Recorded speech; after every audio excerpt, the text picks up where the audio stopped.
हल्की बारिश हो रही थी। शहर की गलियों में पानी की बूंदें गिर रही थीं और 17 वर्षीय ऋण यामादा अपनी जैकेट को कसकर पकड़ते हुए सड़क पर चला जा रहा था। उसका मन घर में ही था। वहां उसकी 9 वर्षीय छोटी बहन साकी यामादा बुखार से तप रही थी। भैया, तुम कब आओगे? साकी ने हल्की आवाज में पूछा जब ऋण उसके बिस्तर के पास बैठा था। ऋण ने मुस्कुराने की कोशिश की। मैं जल्दी आऊंगा, तुम आराम करो, ठीक है? साकी ने सिर हिलाया। उसकी मासूम आंखों में विश्वास झलक रहा था। ऋण ने उसका माथा छुआ। अब भी गर्म था। अगर तुम्हें कुछ चाहिए तो पड़ोस वाली आंटी को बुला लेना, उसने कहा, फिर बैग उठाकर बाहर निकल गया। उसे क्या पता था कि यह उसकी बहन से आखिरी मुलाकात होगी।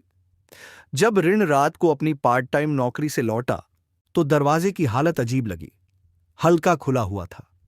साकी, उसने आवाज लगाई लेकिन कोई जवाब नहीं आया। अंदर का दृश्य देखकर उसका खून जम गया। साकी फर्श पर पड़ी थी। उसकी आंखें खुली, शरीर ठंडा और उसके चारों ओर खून फैला हुआ था। ऋण के पैरों तले जमीन खिसक गई। उसके कान सुन्न हो गए। न नहीं। उसके होंठ कांप गए। उसकी सांसें तेज हो गईं। उसने साकी को हिलाया लेकिन कोई हलचल नहीं थी। साकी मर चुकी थी। उस रात उसके भीतर कुछ टूट गया। वह वही ऋण नहीं रहा, बदला। बस यही अब उसकी जिंदगी का मकसद था। पुलिस के पास जाने का कोई फायदा नहीं था। उन्होंने बस रिपोर्ट लिखी और इसे एक और अनसुलझी हत्या करार दे दिया। लेकिन ऋण के लिए यह सिर्फ एक और केस नहीं था। यह उसकी आत्मा का टुकड़ा था जो उससे छीन लिया गया था। उसे कातिल चाहिए था। इस दौरान उसकी मुलाकात सुबारू कगोमी से हुई। सुबारू गली मोहल्लों का लड़का था जो अंडरग्राउंड ग्रुप्स से जुड़ा था। वह हर तरह की गैर कानूनी दुनिया से वाकिफ था।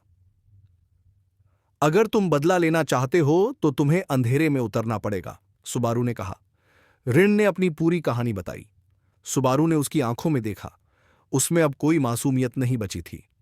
मैं तुम्हारी मदद करूंगा। 7 हफ्ते। इतने हफ्तों तक ऋण और सुबारू सुराग ढूंढते रहे। वह हर गली में गया, हर काले धंधे वालों से मिला, हर खबर पर ध्यान दिया। और फिर कातिल का नाम सामने आया, तोरो इशिकावा। ऋण को विश्वास नहीं हुआ। तोरो, उसका अपना दोस्त? उसे याद आया।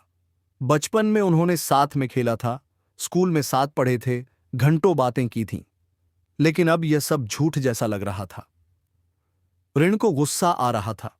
उसका दिल तेजी से धड़क रहा था। उसने सुबारू की ओर देखा। मुझे उससे मिलना है।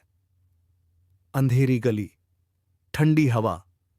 ऋण ने तोरो का सामना किया। उसकी आंखों में खून सवार था। तूने किया, है ना?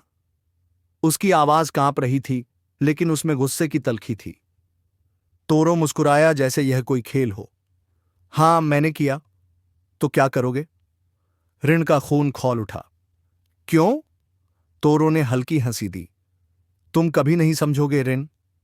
ऋण अब और कुछ नहीं सुनना चाहता था। धड़ाम! पहला मुक्का तोरो के चेहरे पर पड़ा। फिर एक और फिर एक और। बारिश तेज हो गई थी। खून सड़कों पर गिर रहा था। ऋण का हाथ कांप रहा था, लेकिन उसने खंजर चला दिया। तोरो का शरीर गिर पड़ा। उसकी आंखें सदमे में थीं, जैसे उसे विश्वास ही नहीं हो रहा था कि ऋण ने यह कर दिया। ऋण के हाथ कांपने लगे। उसकी सांसें तेज हो गईं। बदला पूरा हो चुका था। लेकिन अब अब उसके पास क्या बचा था? उसकी बहन नहीं रही। उसका दोस्त अब मर चुका था। और वह खुद? वह कौन था? उसकी आंखों में आंसू आ गए। उसने जेब से चाकू निकाला। एक आखिरी सांस, एक आखिरी खंजर। बारिश लगातार गिरती रही।